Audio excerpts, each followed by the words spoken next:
हरियाणा की आन बान और शान, जी हाँ, सपना चौधरी, जिन्होंने अपने डांस स्टेप से ना जाने कितने देश के लोगों को अपनी उंगलियों पर नचाया है।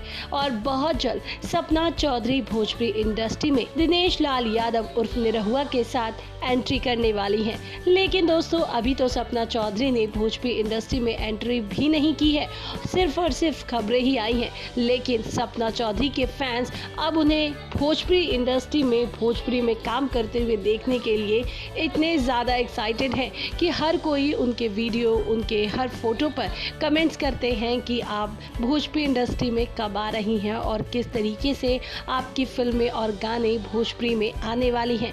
खैर दोस्तों, सपना चौधरी की इस कदर फैन फॉलोइंग देख करके तो ऐसा लग रहा है, और ये कहना बिल्कुल गलत नहीं होगा कि आने वाले टाइम में सपना चौधरी भोजपुरी इंडस्ट्री की बाकी हीरोइनों को कड़ी टक्कर दे सकती है। बाकी दोस्तों, ऐसे ही भोजपुरी से जुड़ी तमाम खबरों को जानने के लिए अभी हमारे चैनल को सब्सक्राइब कीजिए और बेल आइकन का बटन प्रेस कीजिए।